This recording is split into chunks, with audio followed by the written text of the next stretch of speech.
What's up mga ka-Money Magnet? Naririto na naman tayo para sa 13 senyales na magiging milyonaryo at dadami ang pera. Ang una sa listahan ay ang tipaklong. Madalas sinasabi nating may mga tipaklong na biglaan na lang papasok sa ating tahanan.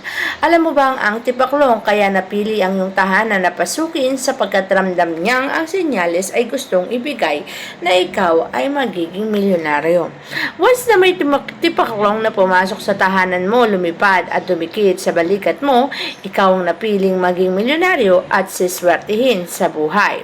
Isa pang bagay na sinasabing magkakaroon ka ng kaperahan ay kapag may mga itim na langgam sa bahay mo. Mga itim na langgam, lalo na ang mga itim na langgam na yan ay gumawa na ng bahay. As in talagang sobrang dami. Kapag marami ang itim na langgam sa tahanan mo, senyales po yan ng isang matamis na buhay na ibibigay nito sa iyo. Unti-unting dadami ang mga proyektong magkakaroon sa tahanan mo at ang mga taong nakatira sa bahay mo ay magsisimulang magkaroon ng maraming pera at maging milyonaryo. Naranasan mo rin bang magkaroon ng sapot ng gagamba ang bahay mo? Dalawa kasi ang sinisignifies niyan. Una, pwedeng malas at pwedeng swerte. Pwedeng swerte kapag ang pugad na yan o ang ginawang sapot ng gagamba ay may initial ng pangalan mo. Kapag may initial ng pangalan mo ay agarang kang matuwa sapagkat swerte ang ipinapahiwating nito. Pero kung sapot lang yan at walang initial, linisin mo agad dahil malas yan. Pero pag may initial ng pangalan mo, kaperahan ay darating sa buhay mo at magiging milyonaryo. Isa pa ang ladybug sa napakaswerteng pwedeng pumasok sa tahanan mo. Kapag ang ladybug ay umikot at lumipad sa loob ng bahay mo, ito ay nagbibigay senyales na magkakaroon ka ng isang katuparan ng pangarap at maraming kaperahan na magbibigay sa inyo ng maraming swerte. Iisa lamang naman ang mga tahanan na pinapasok ng mga ladybug at ang mga tahanan na yan ay natitiyak ko sa iyong papasukin din ng maraming oportunidad, success sa buhay kung saan ito ang magiging dahilan para magsimulang swertihin at yumaman. Kaya naman kapag may pumasok na ladybug sa tahanan, abay matuwa ka dahil swerte po ang bagay na yan.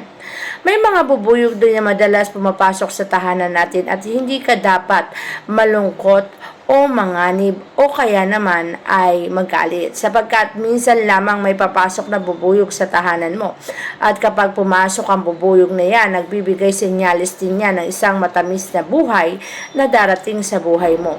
Magkakaroon ng maraming oportunidad at swerte. Kaya naman ang mga swerte na to ay magbibigay ng pagbabago sa iyong buhay at ang pagbabagong yan ay magsisimula sa iyong magpayaman.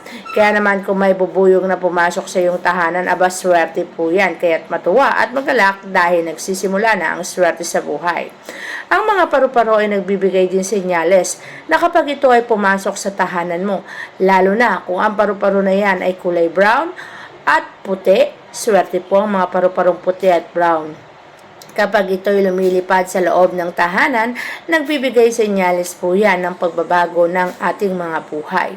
Senyales na may mga swerteng kakatok sa ating tahanan upang magbigay signal na magsisimula na ng ating pagyaman. Maaaring sa negosyo o kaya naman success sa iyong trabaho. Isa ring mga bagay na kapag pumasok ay ang mga paniki. Alam naman natin na sa probinsya o madalas kahit saang lugar meron yan, pero bibihira lamang ang mga tahanang pinapasok ng mga paniki na yan. At kapag biglaan na lamang merong nakapaligid sa iyong tahanan o biglang pumasok sa iyong bahay, swerte po ang ipinapahiwating yan.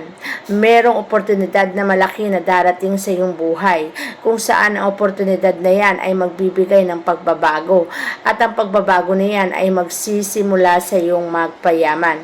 Kaya naman swerte po kapag may paniki na pumasok sa tahanan. Naranasan mo bang mga tiyang palad mo, lalo na ang kanang palad? Ang pangangati ng palad na yan ay senyales po na may darating na kaperahan sa iyo. Ngunit kapag madalas nangangati ang kanang palad, hindi lang basta pera ang darating, kundi swerte na talaga namang maaaring magpabago sa iyong buhay. Kung paminsan lamang ang pagkate, pera po ang dating. Pero kapag madalas na nangyayari, ibig sabihin hindi lang basta pera ang darating sa iyo, kundi maaaring malaking blessing na maaaring magpabago ng takbo ng pamumuhay mo. Kaya naman napakaswerte kapag ang kanang palad mo ay nangangati. Kapag naman 11-11 ang swerteng darating ay talagang sakto para sa iyo.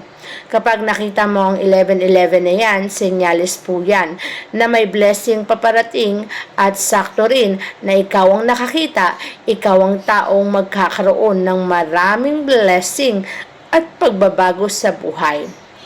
Ang 11-11 na yan ay minsan lamang nating makikita. Pero kapag naman iyong nakita, ibig sabihin ikaw ang mapalad na magkakaroon ng pagbabago sa takbo ng pamumuhay. Ang mga butiki naman bibihira ring pumasok sa ating tahanan. Ngunit kapag madalas mo tong makikita, ibig sabihin pera po ang katumbas niyan. Madalas din na tumutunog ang mga butiki sa ating mga pintuan.